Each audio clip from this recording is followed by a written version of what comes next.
Clip number 1065۔ اس clip میں قرآن پاک کی سورہ قصص کی آیت نمبر 13 سے 15 تک کی تلاوت، ترجمہ اور تفسیر قرآن صراط الجنان آپ سماعت فرمائیں گے۔ بسم اللہ الرحمن الرحیم۔ ترجمہ، اللہ کے نام سے شروع جو نہایت مہربان رحمت والا ہے۔ فرددناہ الی امہ کی تقر عینها ولا تحزن ولتعلم ان وعد اللہ حق وَلِتَعْلَمَ أَنَّ وَعْدَ اللَّهِ حَقٌّ وَلَكِنَّ أَكْثَرَهُمْ لَا يَعْلَمُونَ۔ ترجمہ، تو ہم نے اسے اس کی ماں کی طرف لوٹا دیا تاکہ ماں کی آنکھ ٹھنڈی ہو اور وہ غم نہ کھائے اور جان لے کہ اللہ کا وعدہ سچا ہے، لیکن اکثر لوگ نہیں جانتے۔ فَرَدَدْنَاهُ إِلَىٰ أُمِّهِ، تو ہم نے اسے اس کی ماں کی طرف لوٹا دیا۔ ارشاد فرمائے کہ ہم نے حضرت موسیٰ علیہ السلام کو ان کی ماں کی طرف لوٹا دیا تاکہ بچے کو پا کر ماں کی آنکھ ٹھنڈی ہو اور وہ اپنے فرزند کی جدائی کا غم نہ کھائے اور وہ جان لے کہ اللہ تعالیٰ کا وعدہ سچا ہے، لیکن اکثر لوگ یہ بات نہیں جانتے اور اس سے متعلق شک میں رہتے ہیں۔ حضرت موسیٰ علیہ السلام اپنی والدہ کے پاس دودھ پینے کے زمانے تک رہے اور اس عرصے میں فرعون انہیں ایک اشرفی روز دیتا رہا۔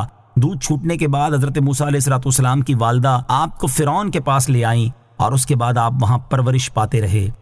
وَلَمَّا بَلَغَ أَشُدَّهُ وَاسْتَوَىٰ آتَيْنَاهُ حُكْمًا وَعِلْمًا وَكَذَٰلِكَ نَجْزِي الْمُحْسِنِينَ۔ ترجمہ، اور جب موسیٰ اپنی جوانی کو پہنچے اور بھرپور ہو گئے تو ہم نے اسے حکمت اور علم عطا فرمایا اور ہم نیکوں کو ایسا ہی صلہ دیتے ہیں۔ وَلَمَّا بَلَغَ أَشُدَّهُ وَاسْتَوَىٰ، اور جب اپنی جوانی کو پہنچے اور بھرپور ہو گئے۔ گزشتہ آیات میں حضرت موسیٰ علیہ السلام کی ولادت اور ان کی غیبی حفاظت کا بیان تھا۔ اب اس آیت مبارکہ سے آپ علیہ السلام کی جوانی کے کچھ احوال بیان کیے جا رہے ہیں کہ جب آپ علیہ السلام کی عمر شریف 30 سال سے زیادہ ہو گئی تو اللہ عز و جل نے آپ علیہ السلام کو علم و حکمت سے نوازا۔ یہاں حضرت موسیٰ علیہ السلام کو علم لدنی ملا تھا جو استاد کے واسطے کے بغیر آپ کو عطا ہوا، جیسا کہ آتیناہ فرمانے سے معلوم ہوا، اور یہ علم آپ علیہ السلام کو نبوت عطا کیے جانے سے پہلے دیا گیا۔ اور یہ بھی یاد رہے کہ یہاں حکم اور علم سے مراد نبوت نہیں، کیونکہ حضرت موسیٰ علیہ السلام کو نبوت تو مدین سے مصر آتے ہوئے راستے میں عطا ہوئی۔ نیز حضرت موسیٰ علیہ السلام شروع سے ہی صالح، نیک، متقی، پرہیزگار تھے۔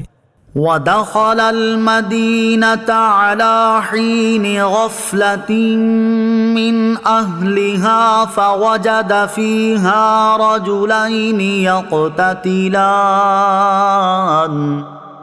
هَٰذَا مِن شِيعَتِهِ وَهَٰذَا مِنْ عَدُوِّهِ فاستغاثه الذي من شيعته على الذي من عدوه فوكزه موسى فقضى عليه قال هذا من عمل الشيطان إنه عدو مضل مبين۔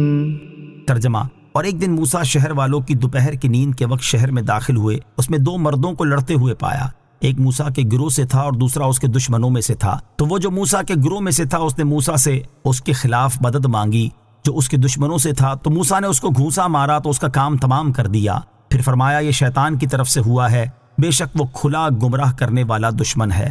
وَدَخَلَ الْمَدِينَةَ عَلَىٰ حِينِ غَفْلَةٍ مِّنْ أَهْلِهَا، اور شہر والوں کی نیند کے وقت شہر میں داخل ہوئے۔ آیت کے اس حصے سے متعلق یہاں 2 باتیں سماعت کیجیے۔ نمبر 1، حضرت موسیٰ علیہ السلام جس شہر میں داخل ہوئے اس کے بارے میں ایک قول یہ ہے کہ وہ شہر منف تھا جو کہ مصر کی حدود میں واقع ہے۔ اس لفظ کی اصل مافا ہے، قبطی زبان میں اس لفظ کے معنی ہے 30۔ یہ وہ پہلا شہر ہے جو حضرت نوح علیہ السلام کی قوم پر طوفان کا عذاب آنے کے بعد آباد ہوا۔ اس سرزمین میں مصر بن حام نے اقامت کی۔ یہ اقامت کرنے والے کل 30 افراد تھے، اس لیے اس شہر کا نام مافا ہوا۔ پھر عربی زبان میں اسے منف پکارا جانے لگا۔ دوسرا قول یہ ہے کہ وہ شہر حابین تھا جو مصر سے 2 فرسنگ یعنی 6 میل کے فاصلے پر واقع تھا۔ تیسرا قول یہ ہے کہ وہ شہر عین شمس تھا۔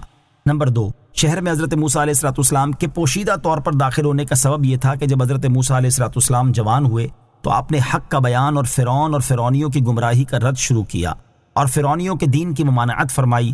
بنی اسرائیل کے لوگ آپ کی بات سنتے اور آپ کی پیروی کیا کرتے تھے۔ آہستہ آہستہ اس بات کا چرچا ہوا اور فرعونیوں نے آپ علیہ السلام کی تلاش شروع کر دی۔ اس لیے آپ جس بستی میں داخل ہوتے تو ایسے وقت داخل ہوتے جب وہاں کے لوگ غفلت میں ہوں۔ حضرت علی المرتضیٰ رضی اللہ تعالیٰ عنہ سے مروی ہے کہ جس دن حضرت موسیٰ علیہ السلام شہر میں داخل ہوئے وہ دن عید کا تھا اور لوگ اپنے لہو و لعب میں مشغول تھے، یعنی غفلت سے مراد سونا نہیں بلکہ ان کا کھیل تماشے میں مشغول ہونا تھا۔ فوجد فیہا رجلین یقتتلان، تو اس میں 2 مردوں کو لڑتے ہوئے پایا، یعنی جب حضرت موسیٰ علیہ السلام شہر میں داخل ہوئے تو آپ نے اس میں 2 مردوں کو لڑتے ہوئے پایا۔ ان میں سے ایک حضرت موسیٰ علیہ السلام کے گروہ بنی اسرائیل میں سے تھا اور دوسرا ان کے دشمنوں یعنی فرعون کی قوم قبطیوں میں سے تھا۔ یہ اسرائیلی پر جبر کر رہا تھا تاکہ وہ اس پر لکڑیوں کا انبار لاد کر فرعون کے کچن میں لے جائے۔ چنانچہ جو مرد حضرت موسیٰ علیہ السلام کے گروہ میں سے تھا اس نے حضرت موسیٰ علیہ السلام سے اس کے خلاف مدد مانگی جو اس کے دشمنوں سے تھا، تو حضرت موسیٰ علیہ السلام نے پہلے اس قبطی سے کہا تو اسرائیلی پر ظلم نہ کر اور اس کو چھوڑ دے، لیکن وہ باز نہ آیا اور بدزبانی کرنے لگا۔